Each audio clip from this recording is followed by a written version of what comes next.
Hey guys, welcome back to another episode of Shifting Gears. My name's Greyson Harris. That's Whitney Cowell. Hey. And we are here to talk about, well, I'm sure everyone here already knows who Taylor Swift is. I don't really have to do much of an introduction here. Not for that one. But don't worry, we're not going to be going through a deep dive of her catalog or really anything like that. We're just going to be talking about the insanity that was her Eras tour. Well, it's only halfway over. Yeah. The first half of it just ended in the U.S. She's about to go international with it. And the numbers that this tour has put up is astronomical. Mm-hmm. So much so that we are in a transportation business and it caught our attention. Yes. That's how big the numbers are. Taylor's been the center of the music industry for better part of a decade, a little bit more at this point. But her success on tour this year practically cements her position as one of the most, if not the absolute most, popular entertainer in the country, possibly the world at this point. Swift's Eras Tour has been a monumental cultural event this year that has dominated social media. I could not escape it. I've never had Taylor Swift in my algorithm before, and it found a way in there. And if she came to your city, you couldn't miss it. I promise you weren't going to be able to miss that one. Hotel rooms fully booked weeks or months in advance. Restaurants and bars debuting Taylor Swift-inspired meals and drinks in honor of her visit because capitalism. Parking lots charging well over $100 for fans who didn't even have tickets, who were there to not tailgate, but Taylorgate. If Swift's convoy of tour buses and semi-trucks and just that entire parade rolls into your city, well, it's actually great news. Whether or not you like Taylor Swift or not, it's fantastic news for your local economy. But what about the drivers of those tour buses? What about the entire logistical operation of moving the biggest tour of all time across the country? How exactly does this work? Because it was one of the most insane logistical undertakings that I've ever seen in my life, and it's only halfway over.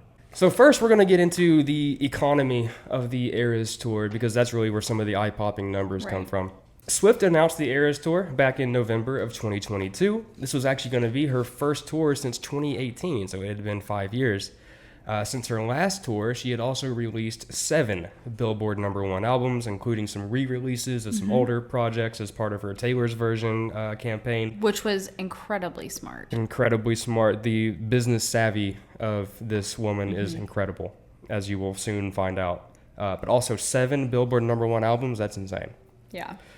So this meant that getting a ticket was probably going to be incredibly difficult, but no one envisioned the chaos that ensued once the tickets actually went on sale. And let me tell you, it was a dumpster fire.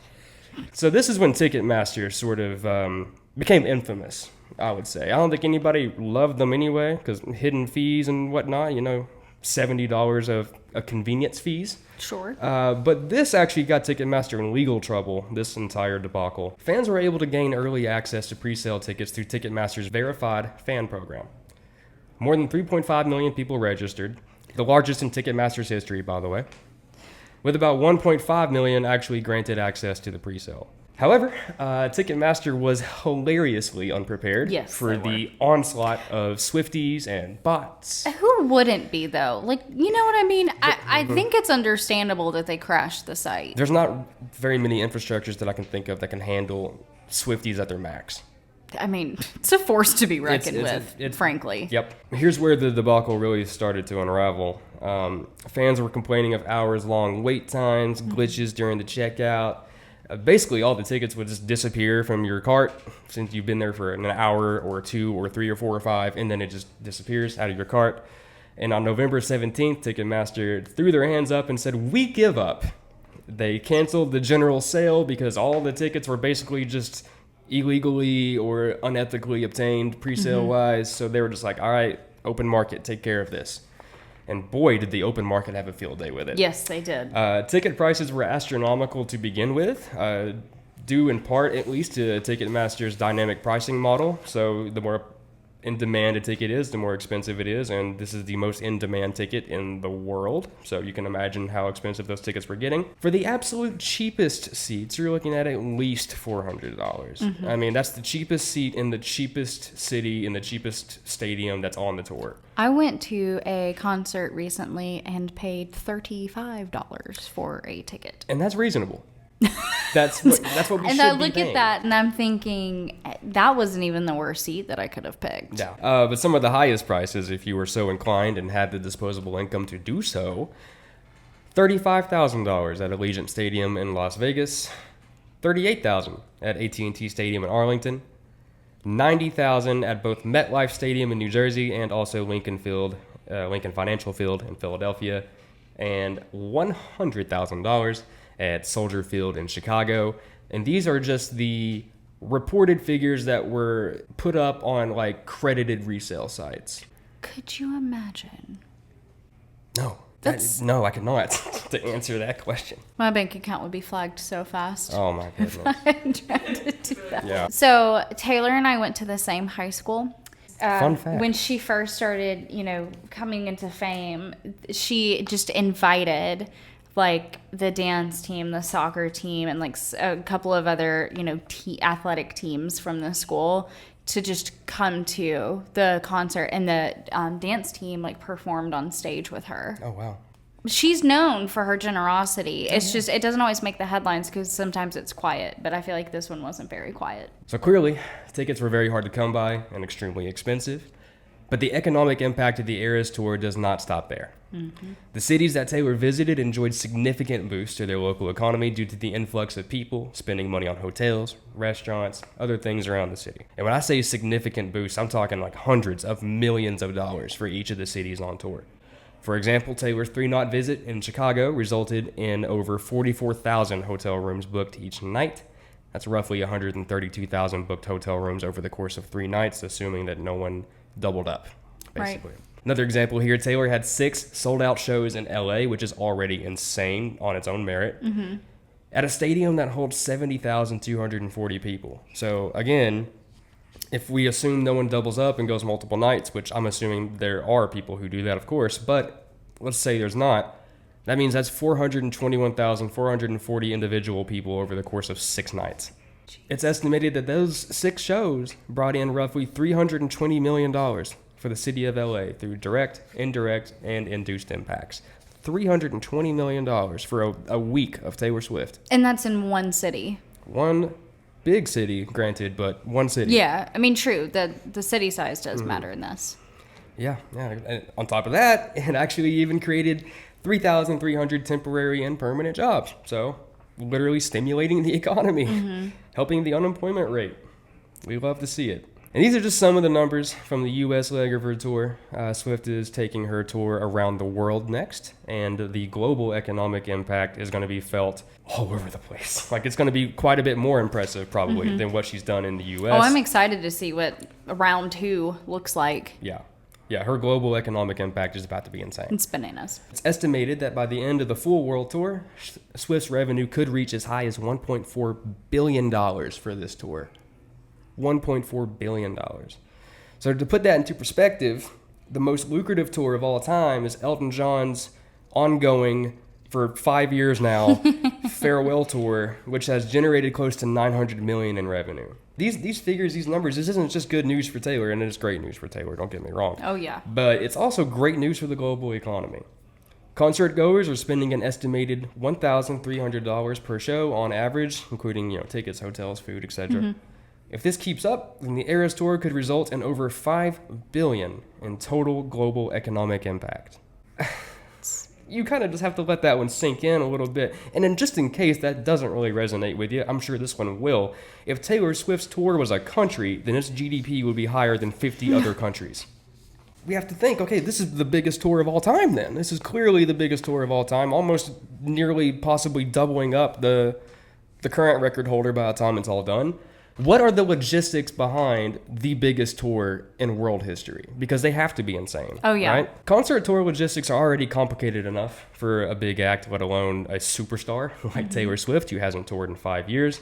Each of Taylor's shows consists of 44 songs, multiple costume changes, and each show runs for over 3 hours, and she is going all in for all 3 hours. It's quite a show from what I've heard. Not to mention there is a football field-sized stadium that they have to lug around. Oh, yeah. Huge LED screens, speakers, lights, instruments, so on. You get the idea. So how does this tour seamlessly transport and set up all of this stuff to ensure that each show is perfect? Well, it's a complicated process. We'll start with the route. I found the route of her U.S. tour to be one of the more interesting things, because at first glance, it doesn't really seem to make any kind of sense at all. In April, for example, she had back-to-back weekend concerts in Texas, and then Florida, and then back to Texas again. Like, wouldn't it make more sense to play in Florida first and then come back and play in Texas the next 2 weekends? You would think so, right? Like, why is there so much back and forth on this proposed route? Well, because of the colossal size of the production and the time that it takes to set up and take down everything, like I said, a football field-sized stage, Taylor's team actually split into 2 separate stages and stage crews that can operate simultaneously in different parts of the country. So there's technically 2 sets of tours going on at the same time. While Taylor is performing somewhere in Texas, the other team could go ahead and get set up in Florida because her stage takes days to set up because you're transforming an entire stadium for this person. So it'd be impossible for her to perform every weekend if it's just one crew, no matter how big the crew is. So I think this is an ingenious plan that they came up with, splitting it up, and instead of making this one huge logistical problem, just making it 2 pretty big logistical problems instead of making it one colossal one. So, and that also takes into account, well, how much does it even cost to do this? What does it cost to put on a show of this magnitude? Well, just the cost of logistics and transport is about $30 million, like $500,000 a week. Just for that, just the logistics and transport. That's not even including what you got to pay for everyone else on the tour. So that could triple the cost by the time it's all done. We're talking almost $100 million just to put this thing on, but it's probably going to generate over $1 billion. So worth the it. Cost. Yeah, pretty good investment all around. So what about the trucks? Who are the people hauling Taylor Swift's stuff around? Well, the Eras Tour reportedly required between 80 and 90 trucks. 80 and 90 trucks. That is so many trucks. There are big trucking fleets in this country that do not have 80 and 90 trucks, which is just insane. Not even including the ghost trucks that follow the convoys around and replace broken trucks if that happens. It's basically just a backup that follows them. It was also a really good financial investment just to be a part of her tour, obviously, because, well, Taylor was able to gift all of her truck drivers $100,000 bonuses at the end of the U.S. leg tour. This is a very significant number because most tour truck drivers receive bonuses around $2,000, maybe even $5,000 if they even get one at all. Right. So this is not only generous, it's unheard of. Yeah, and there were roughly 50 drivers on her tour. So that means that Swift pledged $5 million just for the drivers. There are mixed reports on the total of bonuses because she did give out bonuses to everyone else, basically. Anyone who was on that tour helping her out. She gave very generous bonuses to, and there are different reports going around. The highest number that I saw reported was $55 million in bonuses, which, I mean, if she's giving $100,000 to everyone, yeah, that 100% adds up. Yeah, absolutely. I don't know if there's I don't know if there was a tier system for how she split that up, but I find it to be really probably one of the coolest things that I've ever seen a traveling artist do. It's not something that I really would have noticed before being in the logistics industry either. Is, now I have an understanding of who these truck drivers are, what they get paid, what they don't get paid, the stuff they have to do versus, the convenience of not having to be, gone for months at a time and sit in the truck and whatnot. To see this happen actually gives me a lot of hope for the future that this might become a bit of a thing. Like, I'm not exactly expecting every artist to give out $100,000 bonuses. I don't think anybody can afford that. But to show generosity and appreciation for the people who make your tour successful. Right. And not just successful, the most successful. I think that's just super cool. And it's very much on brand for her, which is great. She's known for her generosity.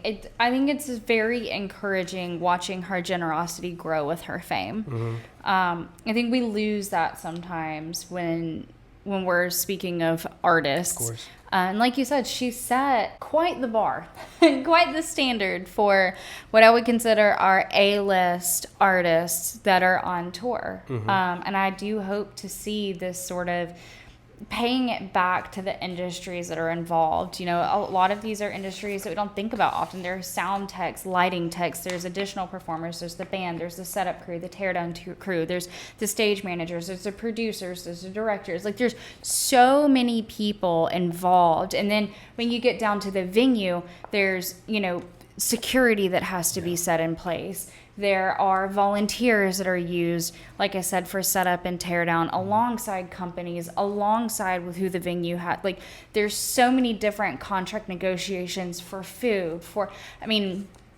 the list goes on and on when it comes to the people that are impacted by a tour. And to know that jobs were created right now in the economy, to me, was really impressive. I mean, just for the whole thing. Honestly, I'm so impressed with the outcome of this. And like you said, for truck drivers, that is unheard of. And for those of you that don't know, maybe, right now is a really hard time for truck drivers. We're seeing trucking companies shut their door day over day. Like, it's really sad, and it's really difficult in the transportation industry right now for multiple different segments. Yeah. Trucking being a huge one. So to see those that, like you said, are giving so much of their time, that are investing and being gone for as long as they have been while they've supported this tour, to be paid back in a way that would probably change their life, it's amazing. I think sometimes you lose sight of the jobs that make the world work in the background when you're not paying attention. For example, how many times have you gone to a concert and truly sat and thought, how did this get set up? How does this work? And there are people whose jobs that it is to do that. I don't know about you, but if you ever get a job that sort of puts you into the background of something that you didn't know of before, you view it completely different. And that's kind of how I went into this. Was, I've been in operations before, and I've been around the world of logistics now for almost 2 years.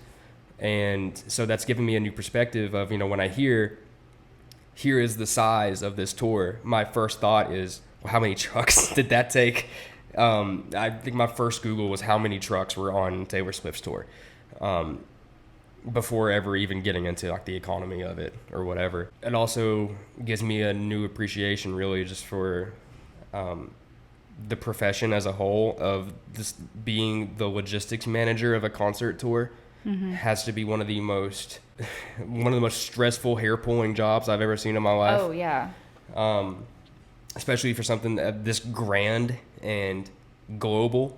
So just honestly, hats off to everybody involved. Yeah, well done to the whole team. The fact that this all pretty much went down without a hitch. I never really heard of anything going wrong for the most part. It seems like, and everyone who went to Taylor's show, rave reviews. It seems like it all seemed to go great. And it's changed the game in a couple of other ways, too. The logistics of setting up in multiple places at the same time so that it's really transporting only part of those in the tour from place to place. I think that's where some of those temporary jobs came into play. And then the ones that are continuously traveling or that were needed by the companies for different elements of the tour that were hired on full time. Yeah. Either way you look at it, I think it was incredibly clever, and it was really efficient for time's sake to be able to pop around where she needed to as things were available, booking things out as best she could. And I think it also made it really interesting because I kind of watch her popcorn around the United States, and it's been fun to watch. But like you said, the logistics of how they panned that out, it was really smart. It was incredibly efficient. That is how a lot of jobs opened up.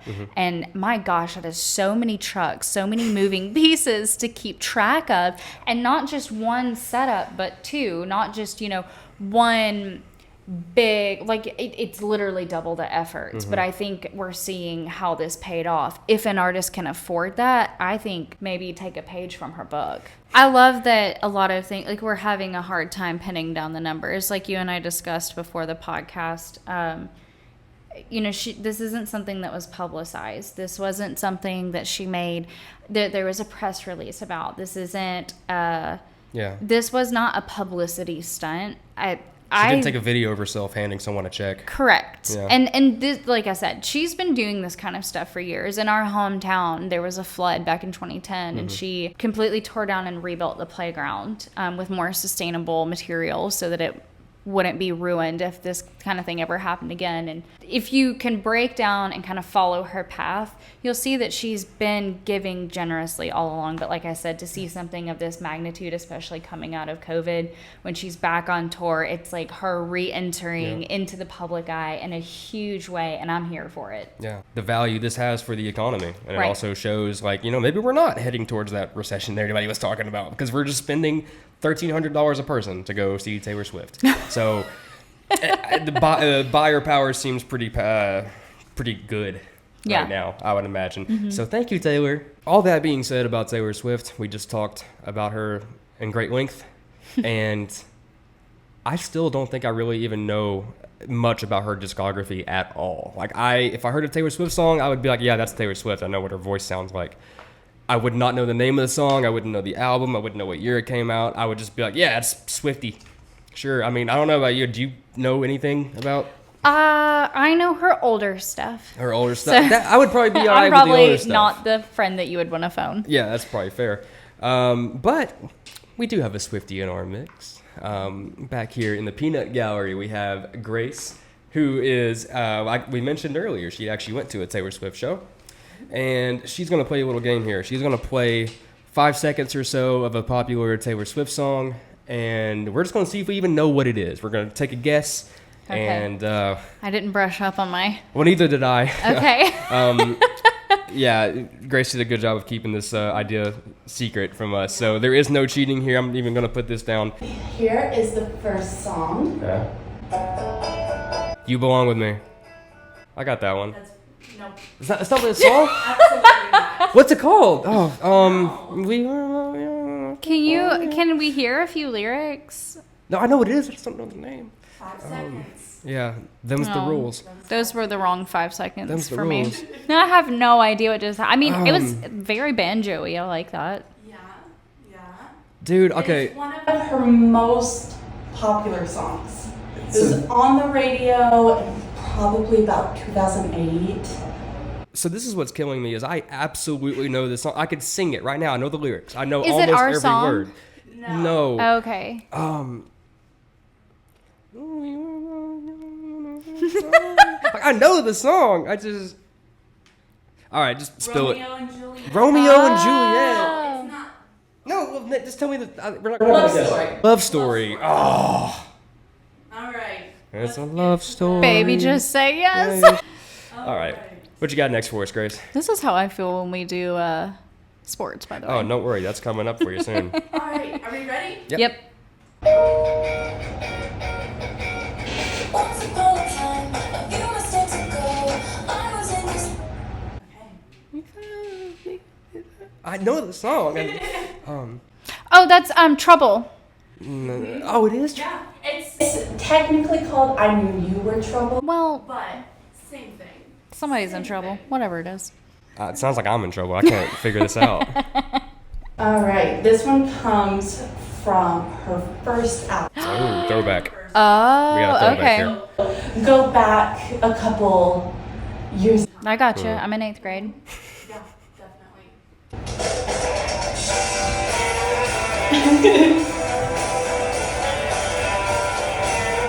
I know what album this is from, and I don't remember what song Another that Picture is. to Burn? Yeah. Yeah. Yeah, Oh. good job. I'm a big Swiftie. I liked her little country intro. I think the music world. I know her country stuff for the most part. I didn't know the first song, obviously. All right. This one has been trending on Swiftie Talk for a hot minute. Swiftie talk? I didn't even know that was That's a a whole thing. world I didn't know existed. Fever dream high. That's Oh, I couldn't tell you, but I'd it's listen to the another rest one. of it. It's another one I've heard, and I